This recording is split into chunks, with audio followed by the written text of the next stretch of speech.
Hello everyone, welcome to venkat family. இன்னைக்கு நம்ம fish fry தாங்க பண்ண போறோம். மொறுமொறுப்பா சூப்பரா ஜூஸியா இருக்குங்க. எப்படி செய்யறதுன்னு பார்க்கலாம். அதுக்கு முன்னாடி என்னென்ன ingredients தேவைன்னு பார்த்துடலாம். மீன் 3/4 கிலோ, இஞ்சி பூண்டு பேஸ்ட் 2 டேபிள்ஸ்பூன், மிளகு சீரகத்தூள் 2 டேபிள்ஸ்பூன், உப்பு தேவையான அளவு, தனியாத்தூள் 1 டேபிள்ஸ்பூன், தனி மிளகாய் தூள் 1 tablespoon, fish fry masala 3 tablespoon. மீனை சாம்பல், கல்லுப்பு, மஞ்சள் தூள்னு எல்லாத்தையும் வச்சு நல்லா வாஷ் பண்ணிவிட்டு இது போல் கட் பண்ணிக்கலாம். இது போல் கட் பண்ணுறதால மசாலா நல்லா இறங்கும். 2 டேபிள் ஸ்பூன் அளவுக்கு நான் இஞ்சி பூண்டு பேஸ்ட்டு சேர்த்துக்கிறேன். சீரகம், மிளகு ரெண்டையும் சேர்த்து அரைச்சி வச்சுருந்த பொடி 2 டேபிள் ஸ்பூன் அளவுக்கு சேர்த்துக்கிறேன். நீங்கள் தனித்தனியாகவும் சேர்த்துக்கலாம். உப்பு தேவையான அளவு, தனியாத்தூள் 1 டேபிள் ஸ்பூன் அளவுக்கு சேர்த்துக்கிறேன். தனி மிளகாய் தூள் 1 டேபிள் ஸ்பூன்,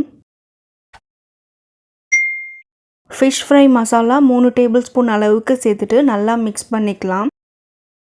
உங்ககிட்ட ஃபிஷ் ஃப்ரை மசாலா இல்லைன்னா சிக்கன் 65 மசாலா கூட சேர்த்துக்கோங்க, ரொம்ப டேஸ்ட்டாக இருக்கும்.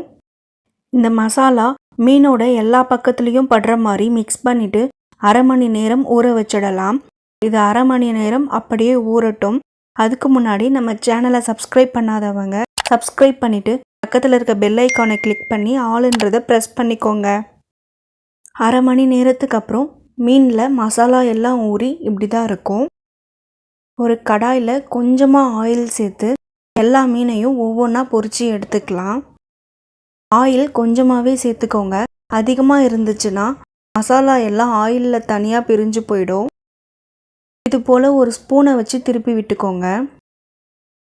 அடுப்பை ஸ்லோலியே வச்சு மீனை போறீங்க, அப்போ தான் நல்லா மொறுமொறுப்பாக இருக்கும். இதே போல் நான் எல்லா மீனையும் பொரித்து எடுத்துக்கிறேன்.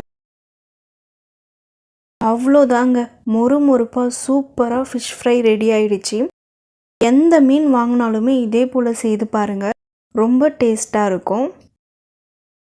ஓகே ஃப்ரெண்ட்ஸ், நம்ம நெக்ஸ்ட் வீடியோவில் பார்க்கலாம். பாய்.